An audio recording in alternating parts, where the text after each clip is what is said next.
Yes, we are live now. Hello friends, this is Himanshi and welcome to discuss करेंगे कि कैसे आप prepare करें सीटेट के लिए घर बैठ करके एकदम आसानी से, क्योंकि इस टाइम पर ना आप कोचिंग्स जा पा रहे होंगे और जिन्होंने ज्वाइन किया था नहीं किया था, बेसिकली बहुत सारे लोग हैं जो घर पर ही रहते हैं।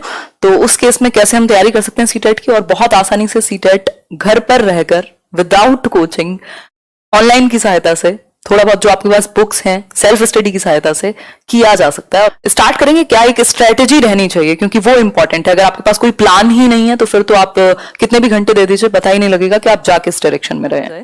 ठीक हुई बात।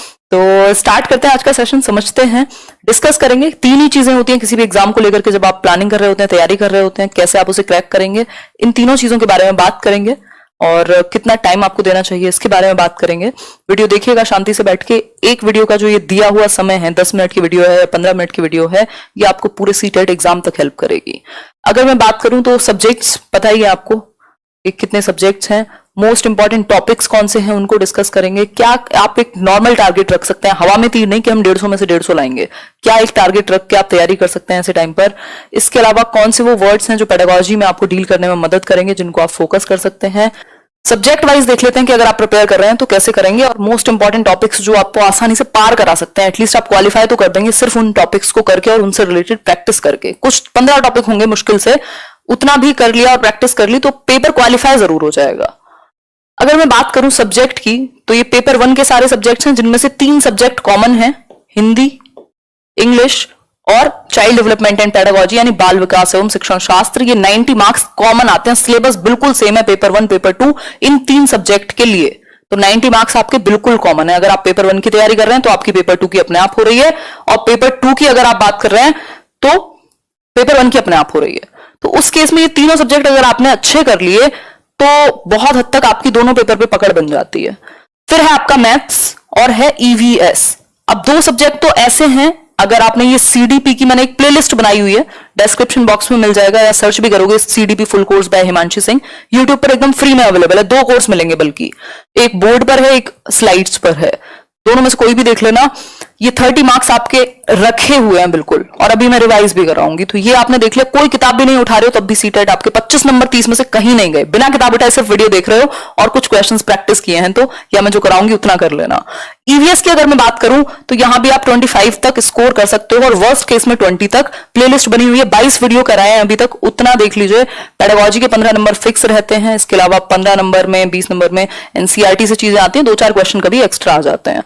तो ये ईवीएस की प्लेलिस्ट और सीडीपी की प्लेलिस्ट दोनों देख लीजिए बैठ के, डेली के हिसाब से, चाहे 2 दिन देके इनको खत्म कर लीजिए, उसके बाद कंटेंट शुरू करना। फिर है हिंदी। हिंदी में हम अनसीन पैसेज को ध्यान में नहीं रखते, हमें लगता है यार हमारे पास 150 नंबर हैं और 150 मिनट हैं, बहुत टाइम है, और सारा टाइम आपका गायब हो जाता है, पता नहीं लगता। रीजन क्या है, 4 अनसीन पैसेज आते हैं आपके और आपने अनसीन पैसेज की प्रैक्टिस ही नहीं की होती। अनसीन पैसेज कभी भी रिपीट नहीं होगा, लेकिन आपको एक काम जरूर करना पड़ेगा, एटलीस्ट 4 पैसेज, 2 पैसेज हिंदी के, 2 पैसेज इंग्लिश के मिनिमम, उनको देख लीजिए कि आपको सॉल्व करने कैसे हैं वो पेपर में। इतना बड़ा अगर पैसेज होगा तो आप कैसे आंसर्स ढूंढेंगे, तो थोड़ी सी प्रैक्टिस अनसीन पैसेज की जरूरी है। ठीक है बात। इसके अलावा पेडागोजी है 15-15 नंबर की, जो मैं आपकी अभी डिस्कस कर ही दूंगी। आज से शुरू हो जाएगा पेडागोजी, लैंग्वेज स्किल्स करेंगे चैप्टर 1 आज से, इंग्लिश पेडागोजी का। हिंदी और मैथ्स में क्वेश्चंस की सीरीज के थ्रू खत्म हो जाएंगी चीजें, 15 में से 10 नंबर आप ला पाएंगे। मैथ्स में भी 15 नंबर की पेडागोजी है, और 15 नंबर की अगर मैं बात करूं तो वो आपका बेसिक मैथ्स है। अब अगर वो अच्छा नहीं भी है तो आप बाकी जगह पर ध्यान दे सकते हो, उसमें से 5 नंबर ले आओ 15 में से, बाकी जो पेडागोजी है उसमें 10 ले आओ, तो 20 नंबर आ गए मैथ्स में। ठीक, तो ये तरीका हो सकता है। कोई भी आपके पास जो बुक है वो बेस्ट है, प्रीवियस ईयर है वो बेस्ट है, उसको 4-4 बार कर लो अगर जिन लोगों ने पहले से किया हुआ है। जिनकी तैयारी है, जिन्होंने कुछ रिसोर्स लिए हुए हैं, उनको रिवाइज करके और प्रैक्टिस करनी है, सिर्फ 2 चीजें हैं। ठीक, इसके अलावा पेपर 2 में ये 2 ऐसे सब्जेक्ट हैं जिनकी तैयारी आपकी एनसीईआरटी के अलावा कोई और बेहतर नहीं करा सकता। अगर आपने एनसीईआरटी पढ़ी है और इस टाइम पे अगर नहीं भी पढ़ पा रहे हैं तो एक काम आप कर सकते हैं कि प्रीवियस ईयर का सहारा ले लीजिए, या यूट्यूब पर समरी सर्च कर लीजिए। अगर सोशल साइंस या साइंस एंड मैथ्स की बात करूं, 6th to 8th क्लास के लिए पेपर 2। ठीक, यहां तक की बात क्लियर। अब कुछ टॉपिक्स देख लेते हैं। अगर मैं कुछ टॉपिक की बात करूं कि भाई सबसे इंपॉर्टेंट टॉपिक कौन सा रहेगा, अगर आप आज तैयारी शुरू कर रहे हैं तो अगर सिर्फ सबसे पहले इन टॉपिक्स को करके और कुछ 5 साल के आपने प्रीवियस ईयर सॉल्व किए हैं, पेपर आपका क्लियर है। और ये हवा में तीर नहीं है, लाखों लोगों ने किया है। ठीक है, अगर मैं बात करूं तो मोस्ट इंपॉर्टेंट टॉपिक कुछ 15 से मैक्सिमम 15 से 20 के बीच में टॉपिक्स हैं जो हर सब्जेक्ट में कॉमन मिलेंगे। मोटिवेशन ऐसा टॉपिक है, एक आध क्वेश्चन में घुमा फिरा के आपको दिख जाएगा।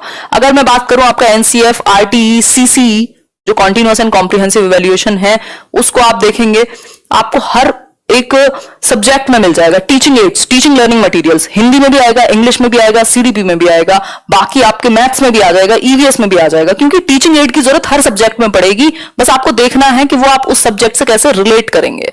ठीक, तो ये ऐसे टॉपिक हैं जैसे कॉन्सेप्ट ऑफ डेवलपमेंट है, विकास जो है आपका, प्रिंसिपल्स ऑफ डेवलपमेंट है, विकास के सिद्धांत, 4 से 5 नंबर मिनिमम आ गए सीडीपी में यहीं से।